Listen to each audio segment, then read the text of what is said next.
Cine,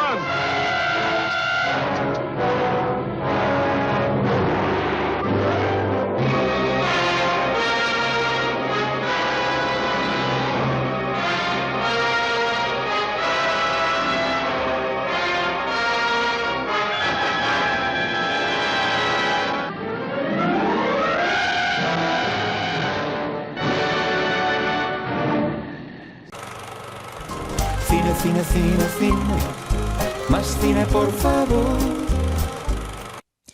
Hola diletantes, estamos de nuevo aquí con el ciclo de la ciencia ficción, aquí bien acompañado con Chris, Carmen y Fran.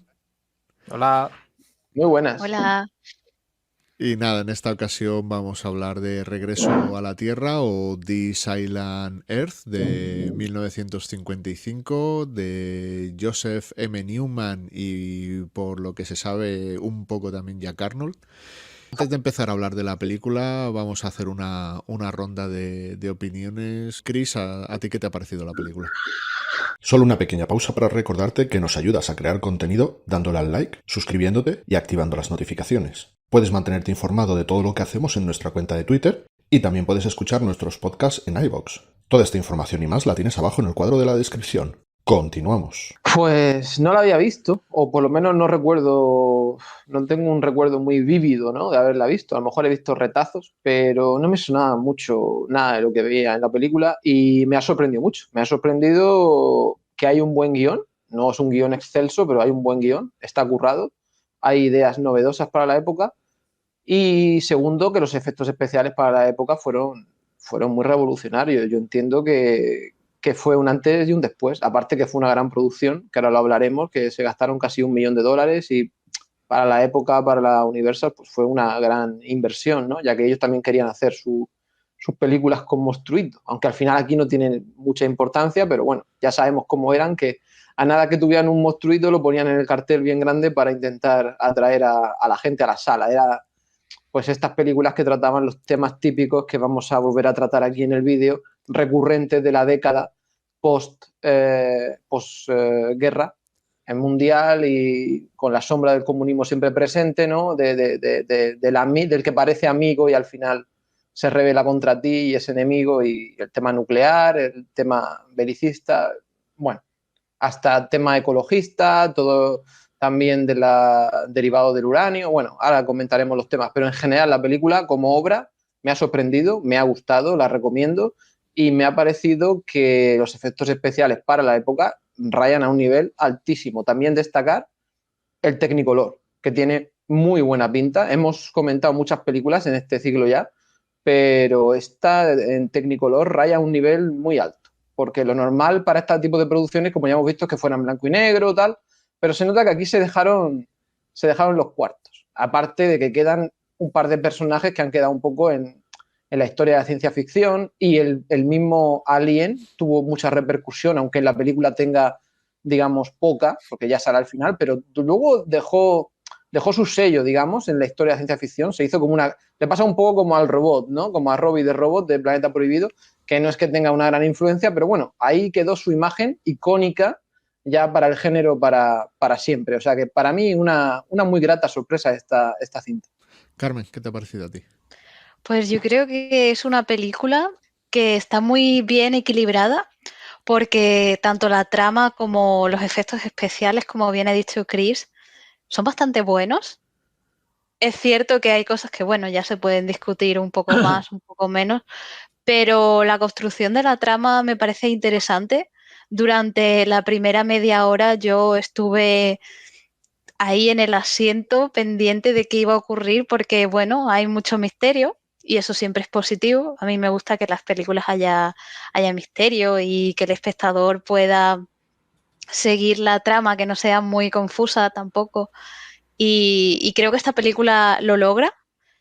Y llega un momento en el que me da la sensación de que pega un cambio, ¿no? La película para mí son dos partes que se pueden distinguir perfectamente a partir de cierto punto en la historia. Pero la segunda parte me pareció increíble. Es cuando más se tira de efectos especiales, de atrezo, pero no sé, yo creo que logran enlazar esas dos partes y el resultado final es muy positivo. A mí, de hecho, me ha gustado. No la conocía tampoco, es la primera vez que veía esta película, pero en general me ha dejado muy, muy buena impresión. Fran. Pues mira, es una peli que desde luego recomendaría a alguien que se quiera meter en la ciencia ficción de los 50, porque es verdad que hemos comentado aquí muchas pelis que tienen un bajo presupuesto, y en esta ocasión quizás el golpe, ¿no? de enfrentarte a una peli de ciencia ficción de esta época con esos bajos recursos, aquí está soportado el golpe. Yo creo que la gente puede ver algo un poquito más de lo que está acostumbrado dentro de lo que es una peli de esta época. Claro, que no puede ser un blockbuster como los de ahora, pero aún así los efectos especiales en esta peli es lo que más me ha sorprendido. Aquí sí que se nota que estaba por ahí la Universal dando dinericos y demás, porque a mí me ha gustado que haya incluso, pues eso, sí que vamos a hablar de spoilers, como siempre. Me ha gustado que haya viajes espaciales. Aquí Chris no se va a quejar. Hay viajes espaciales, ves algún planeta nuevo, ves el planeta este de estos seres extraños. Hay seres, pues eso, extraterrestres en sus diferentes formas, incluso otros extraterrestres a los que tienen ahí como medio de servidores. Yo creo que tiene un poco de todo esta peli en cuanto al género. O sea, tiene el tema de la trama también del tema nuclear, como no podía faltar aquí. Hay un poco de ciencia también. Hay misterio, como decía Carmen, por el tema de estos objetos no extraterrestres que descubren los protas y que los van montando y tú dices, ostras, esto que está montando, ¿qué es lo que va a ser? ¿Qué va a traer aquí? Y me hace mucha gracia, ¿no? Me hace mucha gracia que el principio de la peli sea eso, una forma de comunicarse muy curiosa, ¿no? En forma de, bueno, ahora lo hablaremos, en forma de solicitud de herramientas o de materiales ahí, de repente los alienígenas ya te dan las cosas. En fin, tiene unas cosas curiosas. El color me gusta mucho, también sí, es muy colorista, es muy incluso detallista, no sé, a mí me ha gustado mucho cómo están hechos los trajes, cómo están hechos el maquillaje. Me ha recordado un poco a los caraconos, no sé si os acordáis de los caracones, los extraterrestres, estos así con el pelito y la cabeza ancha, o de frente ancha. Y no sé, muy curioso. Me han gustado muchos objetos también, ahora los comentaremos, cómo tienen los cascos y demás. En fin, es una peli creo que muy completa. Creo que para alguien que quiera empezar en este ciclo es un buen título, es muy entretenida, se hace bastante corta y me han gustado mucho eso, que haya batallas, que se utilice mucho el matte painting también, aunque se vea que es así, pero creo que queda muy bien, aquello era arte. Y acción, personajes icónicos, yo me he quedado con estos personajes porque me gustan mucho, creo que tienen su carisma. Y en fin, yo creo que es una historia muy entretenida y que creo que a la gente le va a gustar esta peli.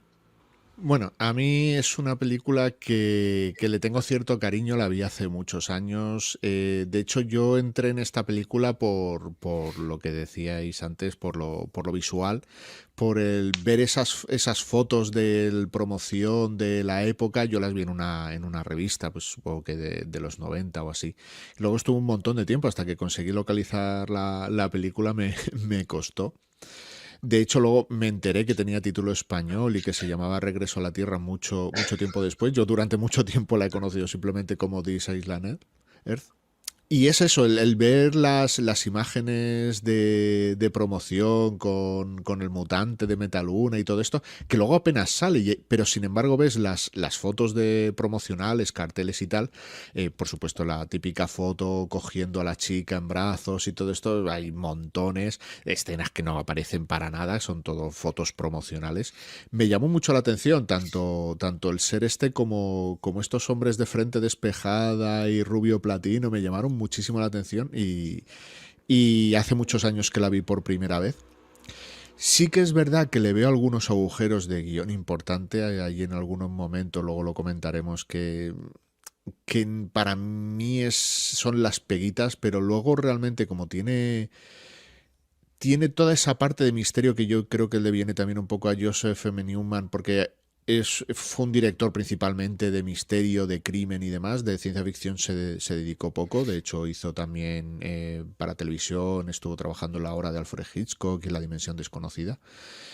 Y yo creo que se nota, ¿no? Entonces esa parte de misterio, de aquí pasa algo raro, hay algo que no me están contando del todo, hay algo que se calla. Entonces, toda esa parte me gusta bastante de la película, le tengo cierto cariño también lo que decís, los efectos especiales, lo que es ya más la parte de ciencia ficción, el viaje, la nave, los seres. Todo me parece que tiene un diseño de producción tan estupendo, incluso con el paso del tiempo sigue conservando ese carisma y ese aura pop que tiene. Bueno, de hecho, como decía Chris, el mutante de Metaluna ha salido en montones de sitios. Creo que hay varias escenas en películas famosas como E.T., que en la televisión están viendo la película. Entonces, claro, se ha convertido, como decimos muchas veces, lo que le pasa a muchas películas de estas de los 50 que se han convertido en iconos pop. Pues a esta le pasa exactamente lo mismo. Y es que tiene una imagen, todo lo que es lo visual me parece muy potente, muy potente. Incluso el Interceptor que con esa pantalla triangular que no tiene sentido ninguno el hacer una pantalla con esa forma, pero tiene un carisma, ¿no? Tiene una gracia el hacerte esa cosa que parezca extraña. Y luego también con el paso del tiempo, conforme hemos ido sabiendo también más sobre la ciencia ficción de la época, yo creo que el saber también que toda la parte de Metaluna está rodada por Jack Arnold también te da una gracia, incluso te hace darte cuenta el por qué toda esa parte es más distinta, ¿no?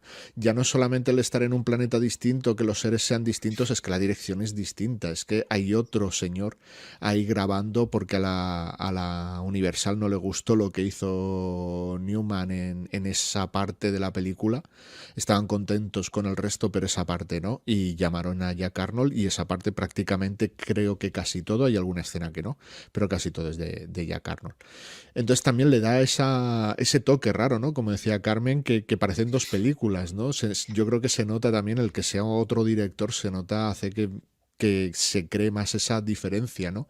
Que parezcan dos tramos, dos episodios bastante distintos. ¿Sabemos si este hombre Newman pidió el Newman Cut o...? Oye, estaría curioso ver qué es lo que hizo y por qué a la Universal no le gustó, ¿no? Hay que recordar que la película tuvo dinero, ¿eh? La película se gastaron casi 1 millón, pero aún así fue un éxito, porque según he estado leyendo, se estrenó así como cerca del verano y a final de año ya llevaba recaudado el doble. Si se gastaron, creo que fueron 800 o 900 mil, llevaban casi 2 millones a final de año. O sea, se puede decir que fue una de las películas más taquilleras o más rentables del 55. O sea, que ya no estamos hablando de las producciones de 80.000 dólares, 100.000 dólares, estamos hablando de que querían realmente hacer una película grande, como pasó con Planeta Prohibido, por ejemplo. Tenían la intención ya previamente cuando Newman llevó allí digamos que llevó junto el libro y el compromiso del guión. Era como, ¿queréis comprar la historia? Yo la dirijo. O sea, llevó un paquete cerrado, ¿no? Con un lacito y dijo, ¿os interesa este libro? ¿Os interesa esta historia? Venga, yo hago porque la compréis, pero la dirijo yo, ¿eh? Bueno, al final la Universal aceptó y ya estaba esa premisa de meter dinero. No iban a hacer como un proyecto pequeñito, que es lo mismo que hicieron con Planeta Prohibido. Sí. Y le salió bien. En aquella época te podía salir mal también. De hecho, yo he leído que en muchos cines hacían doble sesión y proyectaban esta película, Regreso a la Tierra y Planeta Prohibido. Ostras, pues es una buena sesión, ¿eh? Para pasar la tarde. Dos blockbusters, total, en todas reglas. Total. Tienen de todo. Es como decía Fran, es muy accesible porque es aventura. Entonces, aquí hay poco que filosofar, ni poco que... Hombre, sí, tiene sus mensajes, pero no sé, es el Indiana Jones, ¿no? Es la space opera por antonomasia, la aventura. Porque encima te lleva a otro planeta, a otra raza. Es muy accesible en ese sentido. Es algo que a mí me sorprendió, sí. Toda esa parte de... Porque la primera parte de la película se podría decir que es un poco el ABC de las películas que estamos viendo. Y eso que lleva mucha ciencia, ¿eh? Está cargadísima de ciencia. El principio, claro. Sí, sí. Se estrenó en lo que es en el año del estreno, en el 55. Se vendía como pack doble, que era muy típico de la época porque muchas iban a autocine y se emitían dos películas, con la de Abbott y Costello contra la momia, que parece, no la he visto, pero parece ser que es una película bastante horrible. Sí, sí, sí. Pero sí, como decía Carmen, como al año siguiente ya se estrenó Planeta Prohibido, pues eso, ya empezó a... Bueno, también era muy típico de la época, ¿no? Que aunque pasara un año, 2 años, ya habían reestrenos muchas veces en cine. También, aunque esta sea una gran producción, Planeta Prohibido duplica el presupuesto, o no, más del doble de lo que costó esta. O sea, es que lo de Planeta Prohibido fue una barbaridad lo que costó esa película. Es algo Pero impresionante. yo creo que luce muy bien, esta película, Sí. con lo que se gastaron. Yo creo que...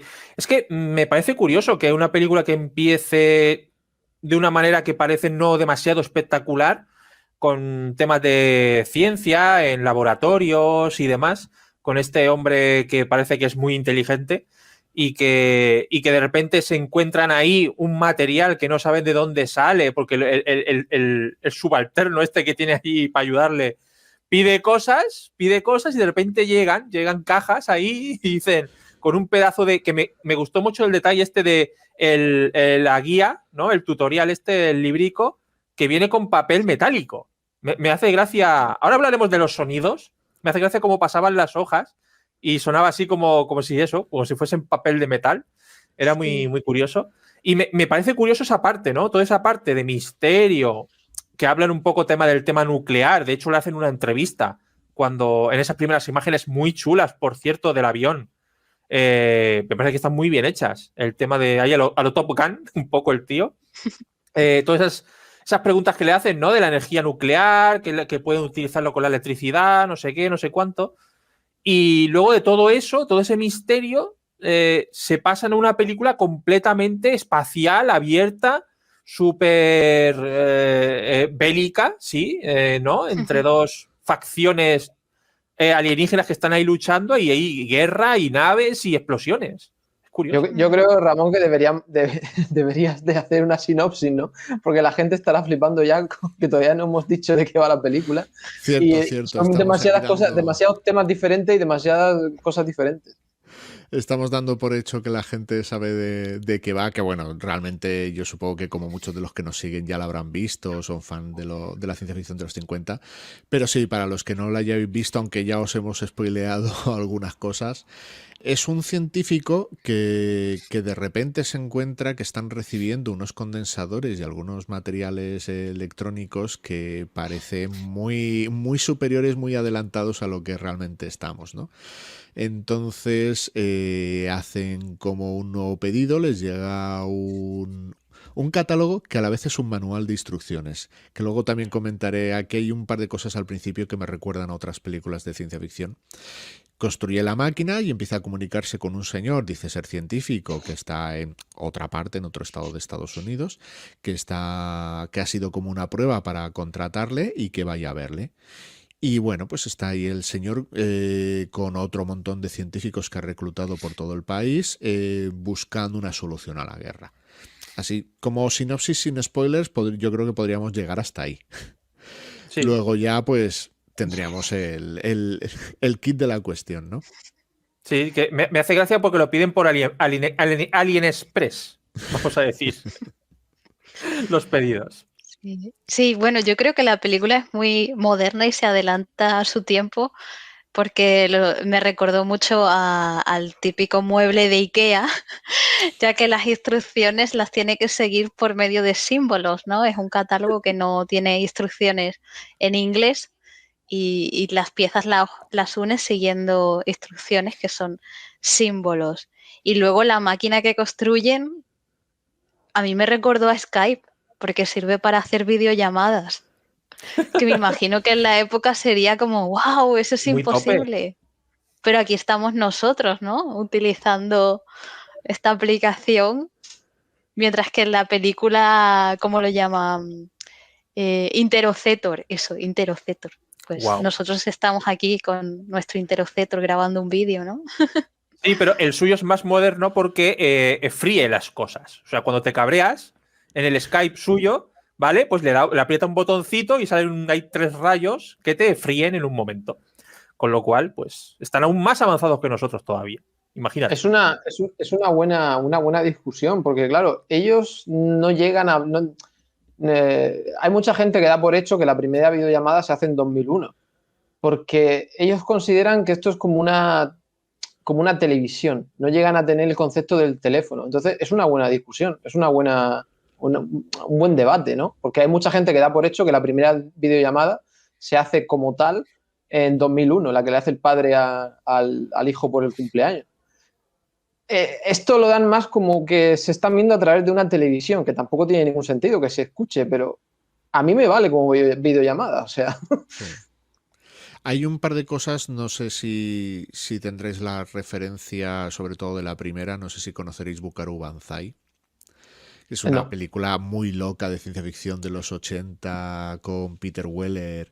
Es muy, muy loca. Es un científico que a la vez es cantante de rock, es piloto de carreras y es no sé cuántas cosas más. Entonces, a mí al principio, al ver que este científico también era piloto de aviones, a mí me recuerda un poco al rollo este de Buckaroo Banzai. Digo, ya solamente falta que sepa manejar la katana, haga artes marciales y tal, para recordarme a este personaje. Pero yo sobre todo la referencia que veo a posterior, ¿no? Que es el catálogo con las instrucciones para montarlo, me recuerda mucho a Contacto de Carl Sagan. Esto de que los alienígenas te mandan un mensaje de símbolos que si no eres científico, no eres matemático, no entiendes exactamente. No es un lenguaje propiamente dicho, es más un lenguaje universal, ¿no? Algo como las matemáticas que un científico entendería y podría montar la máquina. Eso me recuerda un montón a Contact. Eso te iba a decir yo, sí, es verdad. Es como Contact, ¿no? También ahí reciben los planos para hacer esa esfera, ¿no? Hacer Sí. esa esfera y poder contactar con ellos en otro plano, vamos a decirlo así.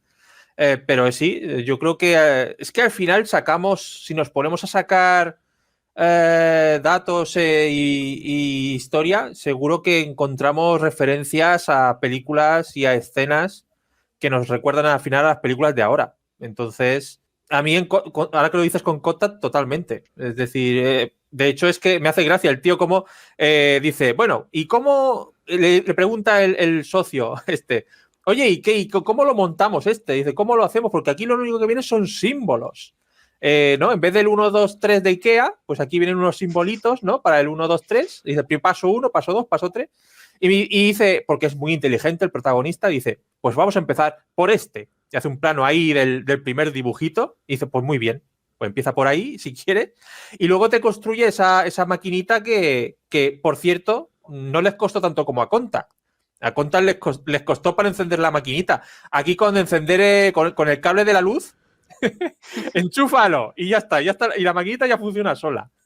No, que aparte la lectura de izquierda a derecha o es cosa de Occidente o de nuestra cultura. Si lo coge un árabe, entonces lo lee de derecha a izquierda, ¿no? El símbolo. O sea, quiero decir, tampoco es tan universal lo de los símbolos en orden, pero bueno, fíjate tú si se han hecho películas como, yo qué sé, como Arrival, ¿no? Que va de un lenguaje que tienes que descifrar. Pues yo lo de los símbolos lo veo muy recurrente en la ciencia ficción, luego siempre. Pero lo de Contact era un poco más matemático, ¿no? No me acuerdo cómo era mucho aquello. Eran Sí, más ecuaciones y cosas así. Ahora Pero mismo bueno, en la película creo que lo pasan un poco más por encima, pero bueno, es normal también. En la sí. novela Pero sí bueno, que recuerdo. también ha sido muy recurrente en la ciencia ficción que coger la matemática como base de algo universal que son cosas que nosotros suponemos, eso de que la matemática, lenguaje universal, pues bueno, pues sí o pues no. O sea, Claro. lo que sabemos nosotros de nada, pero bueno, por teorizar, mejor dibujicos sencillos mejor. Ujú. Si no recuerdo mal, en la novela Carl Sagan lo planteaba como que la primera parte del mensaje es un poco establecerte las bases, el establecerte las medidas cósmicas a qué símbolo o a qué cosa corresponden, ¿no? O sea, intenta primero hacerte como una especie de piedra de Rosetta, ¿no? El decirte, esto es esto, esto es esto, esto es esto. Y a partir de aquí ya vas a empezar a entender todo lo demás. Claro, esto también cogido con pinzas, ¿no? Porque realmente, por mucho que lo intentes hacer así, una inteligencia distinta... Exactamente, en esas circunstancias tienes que encontrar a una civilización que esté absolutamente en el mismo momento que tú. Y eso ya sí que es muy complicado. Sí. Bueno, en el mismo momento que tú o un poquito más, pero si es un poquito menos, ya no. O sea, es tirar una moneda al aire y decir, bueno, pues ahí va la moneda, pero no sé. Prácticamente, yo lo veo imposible, prácticamente, pero bueno. Hay una cosa que también me parece muy curiosa de la película, que es bueno, la novela de Alien Machine de Raymond F. Jones, que es solamente de 2 años. Esto creo que ya nos ha pasado con otras películas, que es solamente de un par de años antes, pero claro, es que entonces estaban a la caza de cualquier cosa de ciencia ficción que triunfase mínimamente. A la moda. Sí, se tiraban de cabeza. A la moda.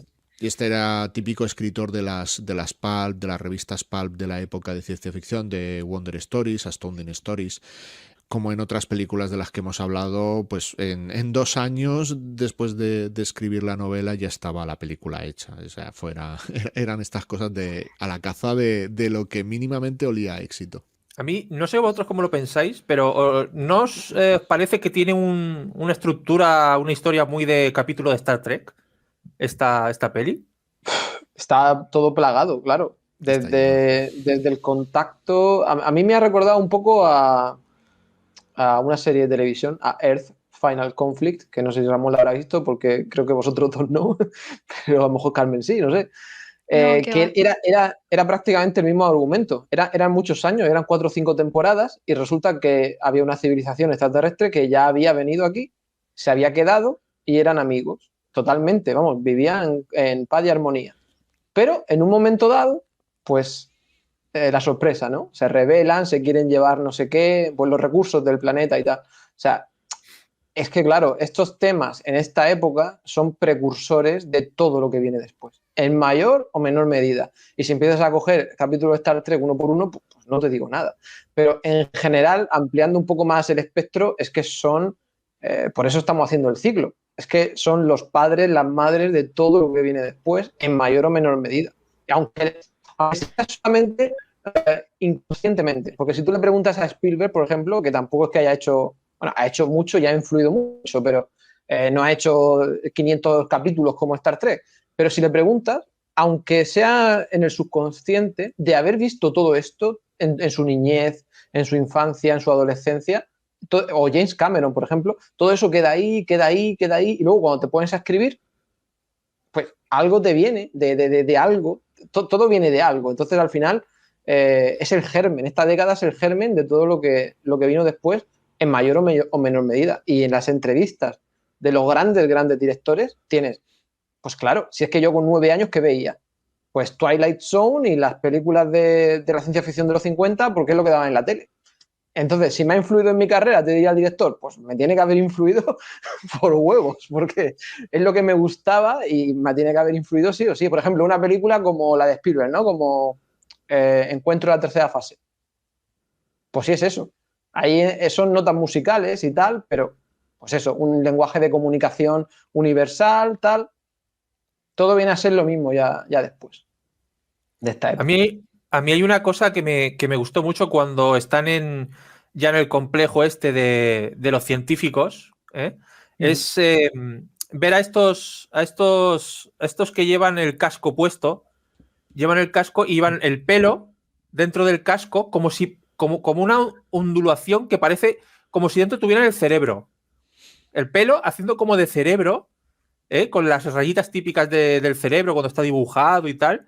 Eso hay un rollo muy raro con esta gente, ¿no? Porque es como que ellos hasta que llegan allí a la segunda base, bueno, hay que decir que a este hombre al final lo reclutan, él acepta, coge el avión ese, se va allí y cuando ya llega a su, digamos, centro de operaciones, estamos todavía en la Tierra, pero a su centro de operaciones, aún están ellos dudando si esta gente son de aquí o no y solo dicen, bueno, es que tienen la frente rara, no sé qué. Y tú dices, no sé, o sea, tenéis que daros cuenta que no son de aquí, ¿no? O sea, no sé, hay un rollo ahí que yo Y decía... les ha No dado son mucho el franceses. Sí, Son Sí. y les ha dado mucho el sol también. Sí, no sé, era como... No sé, a mí me recordaban a los típicos turistas alemanes que se ponen muy morenos, con el pelo muy clarito, en la Costa del Sol. ¿Cómo se Pero llama el hombre este? ¿El jefe? No recuerdo el nombre. Eh, O sea, no recuerdo ni uno. Esto es una de las cosas que me ha resultado curioso al verla con el doblaje, porque yo hasta ahora la había visto, lo que os decía, yo la conocía como The Silent Earth, además la había visto con subtítulos y demás. Esta ha sido la primera vez que la he visto con el doblaje español y les cambian los nombres, o sea, no es exactamente igual. En inglés es Exeter, en castellano le han llamado Exidor. No Exidor. sé por Eso. qué ese cambio de nombre. Y luego, aunque no suena tan distinto, pero yo creo que también se nota, quizás por la época o por lo que en España sonaba más. Micham, aquí en España fue Michum. Digo, pues será por Robert Mitchum. No sé, Exacto. He pensado sonaba lo mismo más. porque también la he visto en español. Digo, Mitchum de Robert Mitchum. Justo. Entonces les hicieron ahí unos cambios de nombres, pero que era también bastante típico de la época, bueno, incluso en los 80. Hace poco vi una película de los 80 y también cambiaban unos cuantos nombres en el doblaje español, que bueno, Sí. supongo que porque fonéticamente a lo mejor eran más fáciles para el castellano, no lo sé. Yo tengo una Sí. cosa que decir, aparte de los efectos especiales que están muy bien, tengo una duda. Cuando están saliendo de la Tierra, porque luego se van a su planeta para intentar salvarlo, bueno, los secuestran casi, contra su voluntad casi. Eh, ¿Ellos atraviesan alguna nebulosa de gas o algo? Porque hay un momento en el que hay casi fuego por fuera, se calienta mucho y yo digo, no me habréis hecho combustión en el espacio, no seréis tan zoquetes. Es un concepto que saca la película que me parece un poco raro, que no sé si realmente existirá algo así, que es al igual que cuando atraviesas la atmósfera de la Tierra, Ujú. pues hay una zona en la que pues aumenta el calor, la fricción y demás, que por eso se produce el Claro. ponerse al rojo vivo. Es como si es como si en el propio espacio, al alejarse tanto o empezar a salir del sistema solar, atravesasen algo parecido. Que me parece un concepto curioso, no sé yo si Es que, realmente existirá algo así.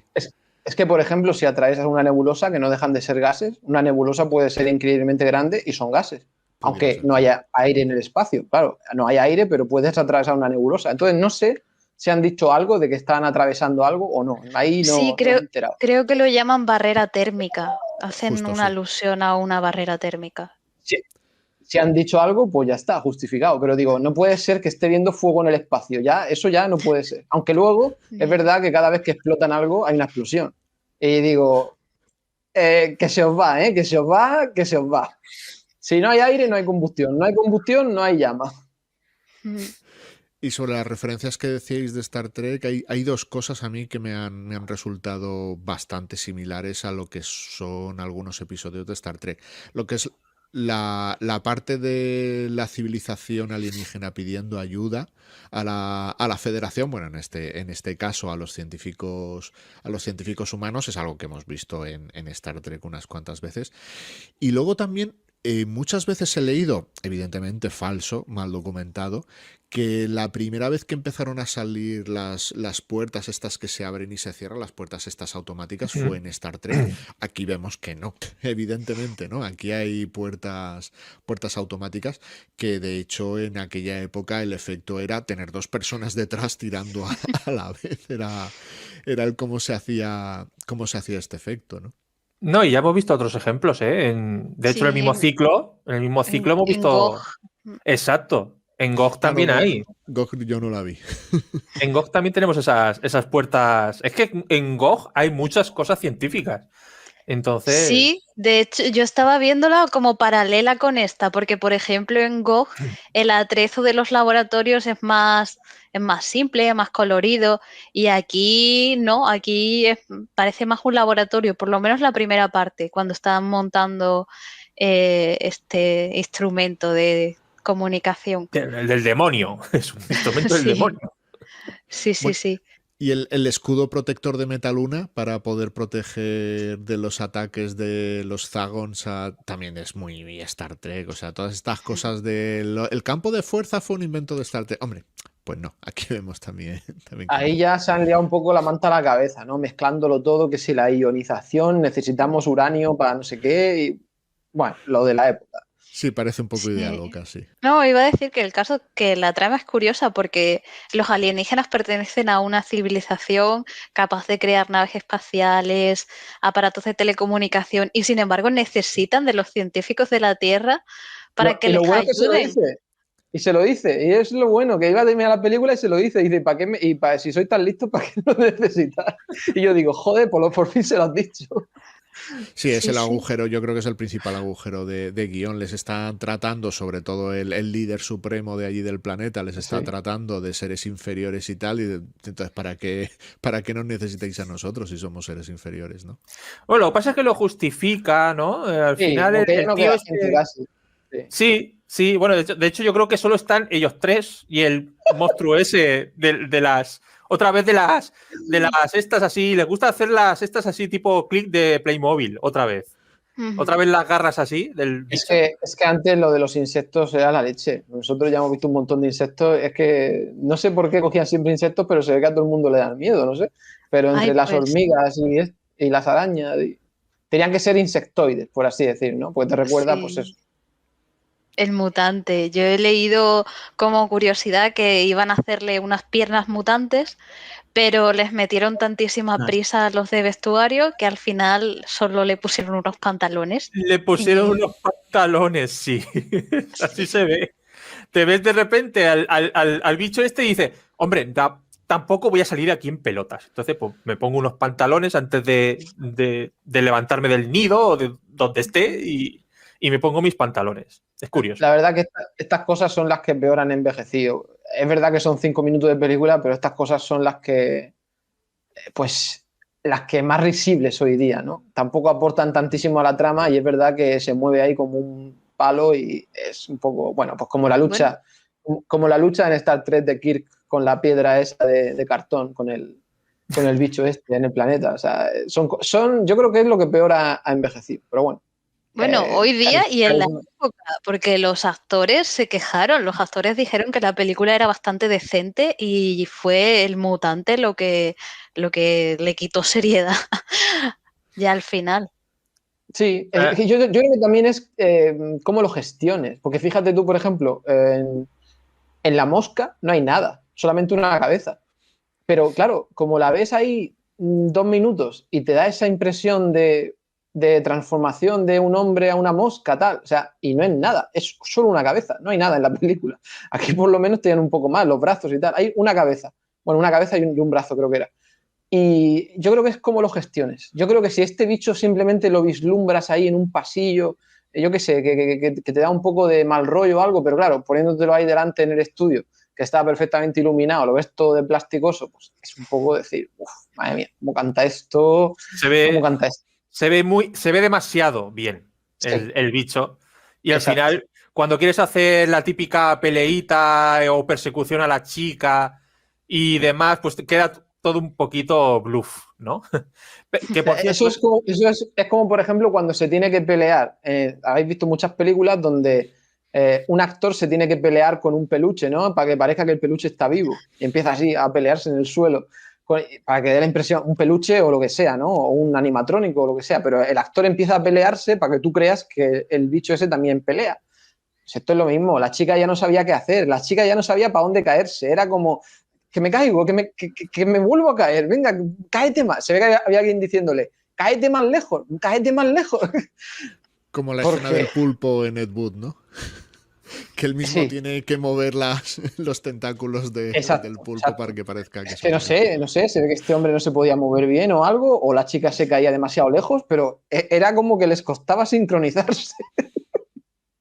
bueno, también tenemos a esas grandes peleas, ¿no? De cuando se enfada el protagonista porque cree que le van a lavar la cabeza, bueno, el cerebro en este caso, el señor Essoduto este, o como se llame, el profesor este, de la frente grande, y le pega 2 puñetazos ahí de una forma muy extraña. O sea, Y dice, no vas a hacer nada, y le pega un puñetazo ahí en la boca del estómago de una forma un poco rara. Esas peleas falsetas que hay a veces. Pero yo lo que quiero preguntaros otra vez, ¿por qué otra vez la historia romántica con la chica? O sea, siempre acabamos igual. O sea, otra vez tenemos el rollo ese ahí medio romanticón entre la científica y el otro. No lo sé. Y la chica gritando, que no falte. Sí. Yo creo que no falte. es la época, porque de hecho al principio parece que la la película época. va a ir por otro lado de es una mujer científica, Exacto. es inteligente, está al nivel de él, y luego casi la otra mitad de la película es ella gritando, abrazándose a él, entonces todo lo que te había avanzado al principio luego se tira por tierra, sí.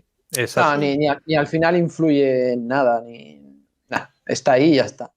Además creo que hay algún chiste de esos fuera de época, ¿no? Al principio de la película, no me acuerdo qué he visto de... Había un chiste de que ha mandado a una mujer a limpiar o no sé qué, no me acuerdo qué chiste han hecho ahí, los típicos de la época, que lo ves hoy más fuera ya de... Pero bueno, que al final, aunque fuera científica, no ha tenido ninguna influencia en la trama y, bueno, ninguna sorpresa. Él también es el típico...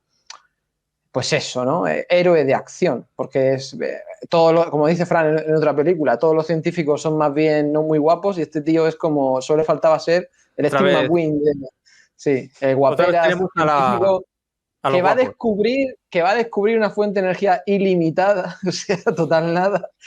Pues claro, el típico héroe, ¿no? de la época. Hombre, yo me imagino que lo hacen para atraer a más público, ¿no? En aquella época serían muchos adolescentes los que querrían ir al cine y muchos querrían ir con las novias o lo que fueran, pues, ¿no? Tienes que poner un elemento de romance para que acudan también mujeres, ¿no? Según los estándares de la época. Lo siguen haciendo ahora. A Steve McQueen con 28 de 17, o sea, que son capaces de todo. Es algo que aún lo hacen, ¿eh? También. En el cine actual aún se sigue haciendo. Entonces, al final... Y si no en las series de televisión, madre mía. También. Hay algunos cast por ahí que dices, hostia, es que tienen que ser todos modelos. Pues sí. Pero sí, a vosotros no os gustó la parte de... O sea, el decorado del planeta. ¿Cómo era el planeta, Ramón? Metaluna. Metaluna. Me parece fantástico todas las primeras imágenes del planeta, toda esa zona rocosa, todo planetario a gran escala, con los gases saliendo. Joder, me parece súper bien hecho más allá de la época, ¿eh? Simplemente porque la hicieron, y como la hicieron, pues la ves. Y se curraron, creo que fue un set de 30 metros cuadrados, no sé cuánto. Esa era la partida de Jack Arnold, como decía Ramón. Y al final, como siempre decimos, lo que te curras y lo grabas físicamente, pues ahí queda para siempre. Nunca va a dar una mala sensación al ojo ni nada. Porque como siempre comentamos también, el CGI de ahora está bien, pero cuando pasen 20 años, a ver quién ve el CGI de hoy. Sí, de hecho, es esa parte, tanto lo que es lo que decíamos antes, el mutante, el planeta devastado por los bombardeos, que además ves la tierra ahí quebrada, ¿no? De aquello árido, eso, lo que decías, los gases y demás. Toda esa parte, incluso lo que son las construcciones de los alienígenas y tal, me parece que toda esa parte está muy, muy currada. Todos esos decorados, esas maquetas y tal, es de lo mejor, ¿no? En lo que es el nivel de efectos especiales de la película. No, sí, incluso... de hecho, yo quiero más, ¿no? Yo me quedo con ganas de más, de ver más del planeta porque llegan a los últimos minutos antes de su destrucción total. Da pena. Me imagino la gente que viera los carteles y las fotos dice, ha salido 3 minutos el mutante, o sea, esto ¿qué pasa aquí también un poco? Es hasta donde se ve el presupuesto, que claro, de repente te vas a un planeta gigantesco con razas y te encuentras a un tío allí sentado. Pues es lo que hay y ya está. Eso pasa mucho en Star Wars, que llegas al planeta y todo el mundo vive en una aldea. Pero bueno, está chulo. Sí, luego también creo que tiene mucho subtexto la película. No sé, por ejemplo, los alienígenas estos se convierten en refugiados, por así decirlo, que buscan asilo en otro planeta, pero con sus condiciones, ¿no? Y me da la sensación de que es una especie de no sé, de mensaje, o un poco muestra esa mentalidad americana de cierre, ¿no? De, vale, extranjeros, pero cuidado, ¿no? ¿Cuáles son sus intenciones? Yo creo que en la época ese sí que era totalmente el mensaje de la Guerra Fría. Era como el amigo con el que no se puede llegar a ser amigo porque enseguida te va a dar la vuelta. Era ese momento de tensión que todas estas películas reflejaban, en que cualquier elemento extranjero que viniera a ti de buen agrado, de buena gana, diciendo, ay, sí, venga, vamos a llevarnos bien. No, no te fíes, no te fíes. No te fíes. O sea que extrapolado, pues bueno, al espacio, como siempre decimos, pero la Guerra Fría tampoco era una guerra, era simplemente una tensión. Y esa tensión es la que no te dejaba confiar. Y en estas películas lo que parece es que no se puede confiar en ellos del todo. Otra vez como el enemigo de fuera, ¿no? Es como esa escena, ¿no? Donde están en la Tierra y se comunican con el aparato este del demonio.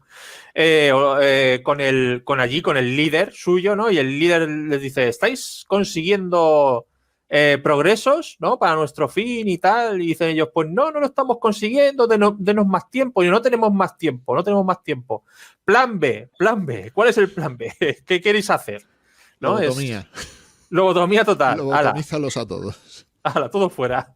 Sí, me parece muy... Pues sí, claro, lo de siempre, la amenaza, ¿no? La amenaza, ese miedo que tenían siempre allí a lo desconocido, ¿no? Al enemigo de fuera. Hay una parte al principio hasta que ya realmente se sabe que van en ese plan de si no me haces caso y tal, te lobotomizamos, que es la parte en la que sospechas y tal. Me parece que está muy bien hecho, aunque son solamente unas pequeñas escenas de los científicos que ya están allí como mirándose entre ellos, preocupados, no saben si hablar claramente con él o no y tal.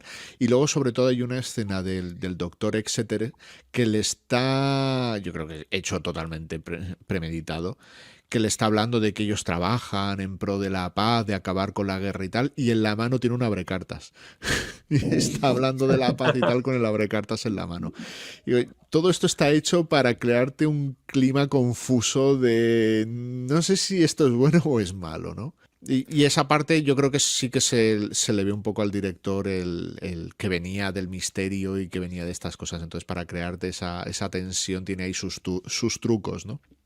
Ten en cuenta que al final ellos usan la infiltración, ellos están aquí. Entonces es lo mismo que el típico espía doble soviético, tanto en Washington como en Moscú. O sea, ellos podían haber llegado arrasando, pero no, ellos estaban aquí, estaban investigando, reclutando científicos, no sé qué. Nadie se daba cuenta que no eran normales, todo el mundo trabajaba ahí, pero era como, bueno, esta gente tiene un poco raras las protuberancias en la cabeza, pero bueno.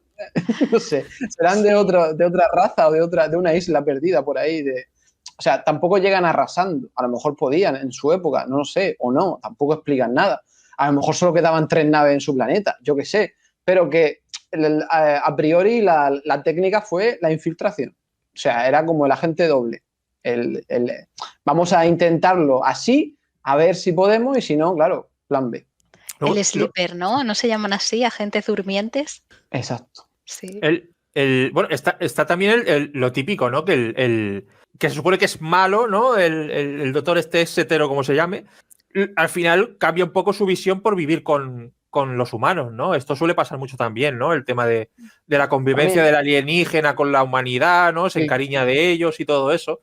Y está bien porque al final sale ese dilema, ¿no? De él quiere salvar a los dos, ¿no? En vez de sale el tema este de lobotomizarlos y dice, podemos convivir, dice el protagonista, el humano al jefe al líder, podemos convivir, tal, y el líder ya lo descarta, dice, no podemos convivir con ellos, tal, no sé qué. ¿Ves lo que te decía, tal? Habría que analizar qué quiere decir eso escrito por nosotros mismos. O sea, es que es la hostia. Siempre nos gusta escribir eso. Siempre nos gusta escribir en historias que si vivieran con nosotros nos cogerían cariño al final y dirían, ay, pues, pero lo escribimos nosotros. O sea, es que es cojonudo. Pues sí. No dice muy bien, pero bueno. Luego no sé qué pensáis, pero yo leo la destrucción de Metaluna como una especie de moraleja. Es como un aviso. Te está diciendo, si en la Tierra seguís así, con las armas nucleares esto es lo que va a pasar. Y de hecho, cuando se destruye el planeta, el propio alienígena se lo toma como con esperanza, porque dice, bueno, pero de la destrucción va a salir un sol que va a dar vida a otros planetas. Yo lo interpreto como un, bueno, pues vamos a aprender de esto y vamos a no reventar nuestro propio planeta. Claro, sí, es un miedo después de la década de los 40, es un miedo recurrente en muchas películas. ¿Dónde nos llevará la carrera armamentística, la carrera nuclear? ¿Nos llevará al progreso?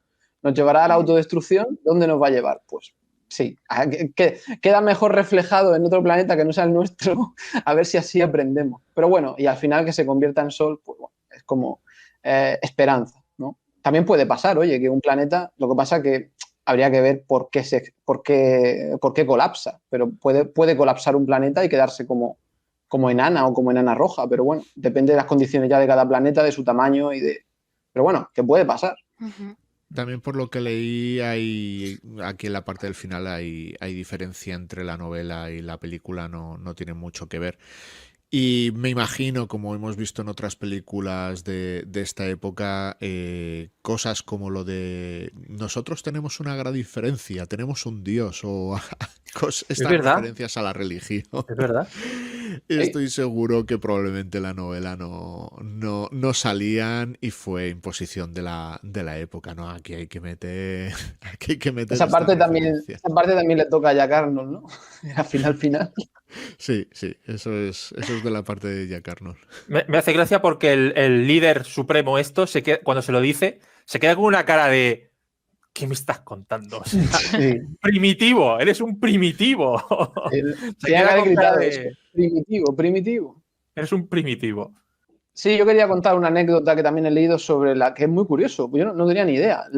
Resulta que cada vez que sale el platillo volante ¿no? de la Tierra, que veis la maqueta de la Tierra, he leído que esa maqueta de la Tierra, que se ve como una bola azul ahí, es la que usó Universal para hacer su logo desde los 50 hasta los 80. Digo, pues mira qué cosa más curiosa. Aprovecharon la bola de esta película para hacer el logo durante casi 30 años. Como sabéis, el logo de Universal es como la Tierra en el centro y da vueltas el nombre así alrededor. Pues la maqueta de esta película es la que usaron para hacer la entradilla, ¿no? de las películas. Yo antes de terminar sí que quería dejar el dato del sonido. El sonido de la peli me ha parecido muy extraño. Los sonidos estos de esta en la parte final cuando se encierran en las cápsulas de crionización estas extrañas, que suenan unos sonidos como a, no sé, como un poco ahí a castañuelas o cosas extrañas. Tiene unos sonidos muy raros la película. No sé si vosotros os habéis dado cuenta o no. Sí, yo de hecho he leído que son emisiones de radio corta, y se estuvo jugando con esas emisiones reales, pues aumentando, disminuyendo la velocidad, el volumen, pero es eso, son emisiones reales radiofónicas. Luego lo que es la banda sonora, lo que es la música, hay también un teclado electrónico y está Henry Mancini, no está acreditado. Bueno, de hecho hay 3 músicos en la película, Henry Mancini, Hans J. Salter y Hermann Stein, pero bueno, el más famoso sin duda Henry Mancini. Aunque yo creo que aquí la banda sonora tampoco es que sea muy espectacular, es muy típica de la época, tiene partes así como muy... pues eso, más de película de acción, misterio o militar, tiene alguna. Al final, yo creo que resalta, no te quedas con los efectos. Un efecto concreto de algo y tal. Como decía Carmen, por ejemplo, lo de onda corta lo usaban sobre todo cuando estamos viendo el platillo subir o bajar, es cuando sí. esa vibración. O sea, imagino que esos truquillos, como coger grabaciones de radio de onda corta, pues los aplicarían a todo, ¿no? Pues si tenían que hacer un castañeo, pues meterían ahí, como dice Fran, lo que fuera que castañeara, típico de la época. Pero tampoco me parece en general una banda sonora que se me ha quedado nada. Se me han quedado algún efectillo por ahí, algún efecto sí que se me ha quedado. Sí, yo creo que tiene más mérito, por lo menos resulta más te llama más la atención, te resalta más los efectos de sonido más que la música. Yo creo que la música es un poco más común, ¿no? Más típica. Y también en la época que estamos, que estaban haciendo cosas que, claro, ¿Cómo te pones en el 55, en el 53, a hacer el sonido despegando de un platillo o aterrizando o de un tubo criogénico de estos?